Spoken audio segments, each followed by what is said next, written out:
30일 언론 보도에 따르면은 윤석열이 민주당 이재명 대표와 영수회담을 마친 뒤 이른바 최상병 사건에 대해 수사권이 경찰에 있는데 해병수사단이 월권을 한 것이라고 알렸다고 합니다.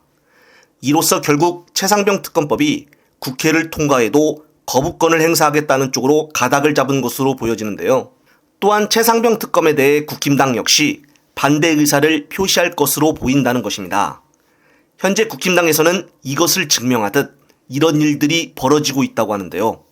관련된 소식 짧게 영상 보시고 이어가겠습니다.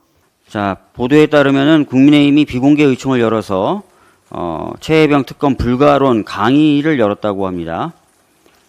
당내에서 아마 최혜병 특검법 수용해야 하는 것 아니냐는 목소리가 좀 나오자 이를 단속하기 위한 것으로 보이는데요. 근데 언론 보도 등을 통해서 확인된 그 내용들 제가 좀 살펴봤더니 그 유상범 의원이 사용했다고 하는 PPT도 다 언론에 공개가 됐더라고요. 봤더니 죄송한 말씀이지만 참 엉터리더라고요. 거의 사실 왜곡하고 있거나 왜곡했다고 표현할 만큼 많은 사실관계를 생략하고 있고 반대 논리도 굉장히 빈약한데 우선은 이 사건을 소개하면서 장관이 결재를 했다가 결재를 번복한 대목이라든지 이첩 보류를 지시했다든지 사건 기록이 회수됐다든지 항명수사로 사건이 전환됐다든지 이런 것들에 대한 사실관계 설명을 안 하셨더라고요. 의원들 앞에서 설명하면서. 그리고 그러한 과정이 일어날 때 마쿠에서 그리고 배후에서 이런 식으로 대통령실과 국방부 그리고 해병대 사이에 전화가 왔다 갔다 했다는 거.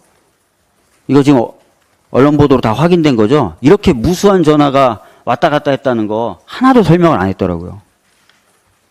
대통령실이 뭐 전화를 했다든지 막 이런 거 하나도 설명 안 했어요.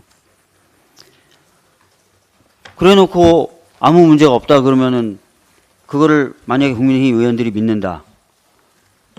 그 너무 국민의힘 의원들이 우스워지는 거 아닙니까?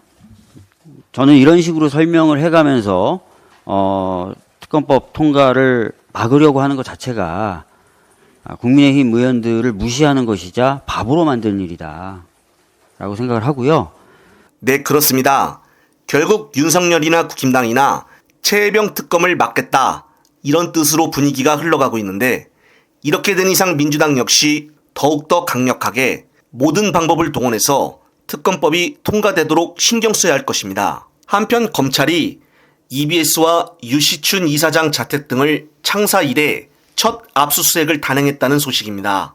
유시춘 EBS 이사장은 30일 미디어오늘과 통화에서 의정부지검 고양지청에서 9시 3분에 10시에 압색에 들어간다고 전화를 받았다며 EBS에 도착해 변호사를 부른 상황이라고 답했습니다.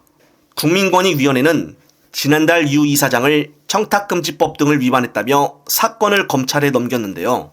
역시나 하루라도 더 빨리 유시민 누나인 유시춘 이사장을 내쫓기 위해 이런 있을 수 없는 압수수색까지 해가며 언론과 짝짝꿍하며 흘리고 있는 것이 아닌가 싶은데 참 검찰이 하는 행태를 보면은 치졸하기가 짝이 없습니다. 결국 총선 끝나고 남은 임기 동안 끝까지 검찰을 이용해 방송을 장악하고 민주당과 싸우겠다라는 결의로밖에 해석이 안 되는데 민주당 역시 이에 대해 강력하게 싸워나가야 할 것으로 보여집니다. 현재 정진석을 비서실장으로 둔 상황에서 윤석열의 국정기조는 전혀 변하지 않을 것으로 보이고 또한 놀라운 점은 내일 국힘당 원내대표 접수 등록이 하루아침으로 다가왔지만은 국힘당 이철규 의원 이외에는 접수할 사람조차 없다는 것입니다. 그것은 바로 국힘당 당선자들이 윤석열의 눈치를 보고 있다는 것인데요. 그만큼 윤석열이 이번에도 국힘당을 장악하겠다는 의도로 보여지는 것입니다.